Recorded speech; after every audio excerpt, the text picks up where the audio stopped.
Boa tarde. Nesse segmento do Visão Libertária, vamos ao artigo sugerido por Vinícius Antunes de Proença, escrito por Galahal, revisado por Leafar e narrado por Roqueiro Libertário. Chegou a hora do Brasil ter um banco central independente? Estamos agora no meio da crise do corólio, num problema crescente causado pela febre de Wuhan, unida ao impasse da Rússia com a OPEP. Ainda não sabemos quando será o ápice dessa crise e cada vez mais os tentáculos do Estado se esticam utilizando o preceito da possível futura recessão econômica para justificar suas ações. Alguns bovinos estão loucos no estatismo. Qualquer coisa é preceito para berrarem aos quatro ventos por intervenções, seja na economia, na liberdade de ir e vir ou nas disponibilidades que regulam o Estado. Vemos cada vez mais pessoas pedindo para que o teto de gasto seja deixado de lado durante a crise. Uma concepção deveras burra, pois a única forma de arrecadação do Estado é a compulsória.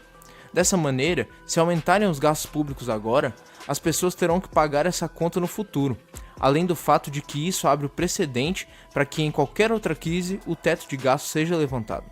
Além disso, a definição de crise é a mais subjetiva possível, e dessa maneira é bem plausível que o teto de gasto deixe de existir de qualquer jeito. No meio de toda essa destruição, eis que surge uma luz. O senador Plínio Valério criou um projeto de lei complementar que edita sobre a autonomia do Banco Central.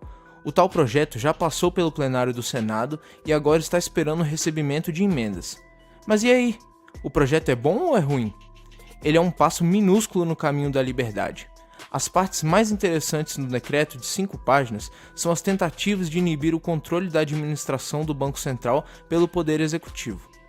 No primeiro artigo, o Conselho do Banco Central terá 9 membros, sendo um deles o seu presidente, todos sendo indicados pelo presidente da República e serão, teoricamente, brasileiros que saibam economia.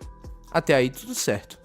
No artigo 2º as coisas mudam, porque o presidente da República, no nosso caso Bulbasauro, não poderia indicar os membros do Banco Central no segundo semestre de seu mandato. Ou seja, decorrido um ano, o biroliro poderia indicar o conselho de pessoas que comporia a diretoria do Banco Central. Nesse caso, diferentemente do sistema atual, os membros do Banco Central podem ter uma recondução ou um mandato duplo, mas devem observar alguns critérios. Qualquer indicado só poderia iniciar o seu respectivo segundo mandato no primeiro dia útil do terceiro ano do segundo mandato do Bonoro, e depois disso, tudo segue no padrão em que os indicados devem ser aprovados pelo Senado. A lei cria algumas blindagens aos membros do Conselho em relação ao presidente. Os membros só podem ser retirados se forem julgados culpados sem que haja possível recurso por decisão do Bulbasauro, com justificativa aprovada pelo Senado Federal mediante votação secreta. A ideia por trás da lei é que o Banco Central possua alguma autonomia formal, que esteja de alguma forma independente de pressões políticas que possam ser feitas pelo presidente. Além disso, a lei permite que mandatos duplos pelo Conselho do Banco Central existam, algo proibido no momento. Diante dessa esquizofrenia constitucional, duas perguntas emergem. Essa lei consegue isso? E esse é o melhor sistema? A resposta é não. Essa independência gerada pela lei é apenas aparente. Por mais que o Conselho não possa ser mandado embora pelo presidente após a iniciação do mandato, ainda assim eles são nomeados pelo mesmo. Não faz sentido que as pessoas esperem que o presidente vá nomear um conselho com indivíduos que pensam de maneira oposta a ele. Não faz sentido que o presidente vá nomear pessoas com as quais ele não mantém uma relação. Não faz sentido que o conselho se rebele contra o presidente quando eles possuem incentivo de permanecerem juntos na manutenção dos interesses conjuntos. Portanto, não, essa lei não resolve o problema. Contudo, ela cria uma barreira, e isso é bom. Toda barreira para intervenções estatais são boas, porém essa barreira deve ser enxergada como o pequeno empecilho que é. Ela é basicamente uma cerca de 30 centímetros de altura, que qualquer adulto consegue andar sobre. Ela não deve ser vista como uma barreira intransponível do controle do Poder Executivo em relação ao Banco Central. A independência do Banco Central é defendida pelo Bulbasauro e pelo Chicago Boy da galera, Paulão Guedes. Tal independência já foi severamente criticada pela turma do Lula nas eleições de 2014, na qual um comercial cômico mostrava comida desaparecendo na mesa dos pobres e aparecendo na mesa de banqueiros. Mas deixando as palhaçadas de lado, bovinos podem perguntar: por que a autonomia do Banco Central é algo que a galera socialista não quis abrir mão? Como a maioria esmagadora dos espectadores do canal já devem bem conhecer, e sem querer ser chato ou estender o assunto, vamos apenas comentar da forma mais simplista e básica possível. O Banco Central pode baixar a taxa de juros e diminuir a quantidade de reservas que os bancos têm que deixar com ele, permitindo assim que os bancos criem quantidades cada vez mais massivas de dinheiro e joguem na economia. Essas toneladas de papéis coloridos entrando na economia têm um efeito a curto prazo de incentivar investimentos e negócios, o que os políticos depois usam em suas campanhas alegando que magicamente fomentaram a economia criando milhares de empregos. Depois isso gera um crash que estamos sentindo na pele e que muitos culpam erroneamente pela febre de Wuhan. Logo, esse é o problema. O Banco Central foi feito para que o governo possa constantemente adulterar a economia e essa proposta de lei não limita esse problema. Mas então, como poderíamos limitar o problema? Vamos falar da adoção de um Currency Board. A tradução é agência de conversão, ou caixa de conversão. É o arranjo monetário mais tradicional que existe, mas como raios não se ouve falar dele? Simples, ele retira de fato o poder do Estado de fazer intervenções monetárias, por isso não é comentado. Mas como nós aqui somos libertários, vamos falar como funciona e como pode se adotar tal sistema em Banânia. O Currency Board é apenas uma agência de conversão monetária. A única função que ele possui é a de converter papéis coloridos nacionais em papéis coloridos estrangeiros. O Currency Board não regula bancos, não altera juros, não cria moeda do nada, não compra títulos públicos para promover as safadezas do Estado. Ele só cria papéis e moedas nacionais quando recebe em contrapartida a moeda âncora.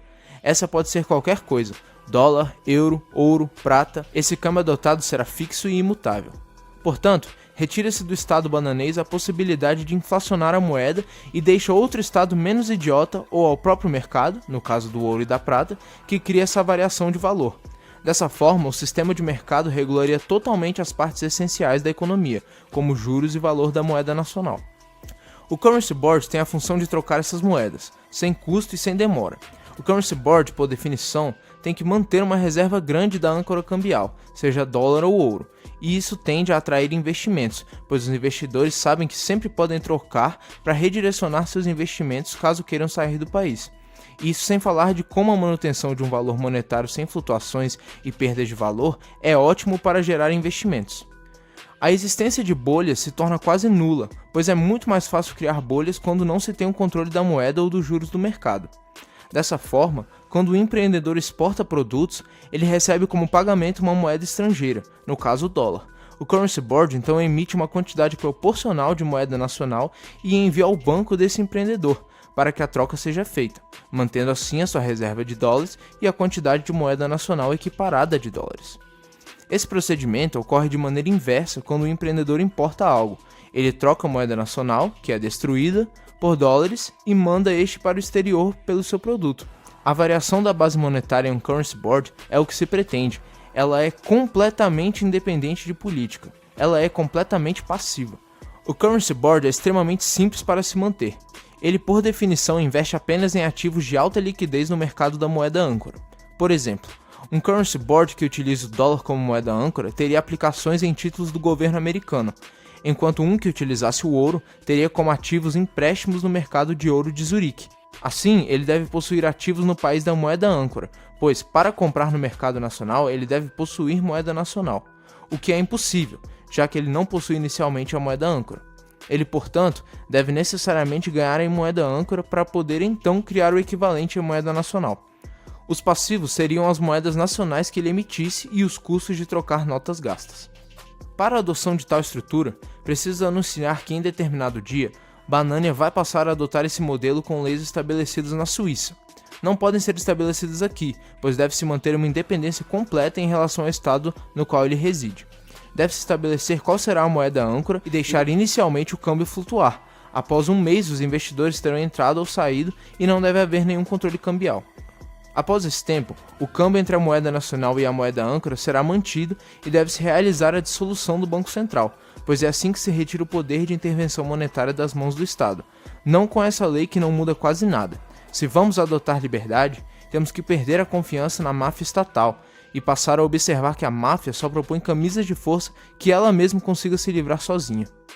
Obrigado pela audiência. Se gostou do vídeo, clique em curtir e compartilhe o vídeo em suas mídias sociais. Se inscreva no canal e clique no sininho para ser avisado de novos vídeos. Até a próxima!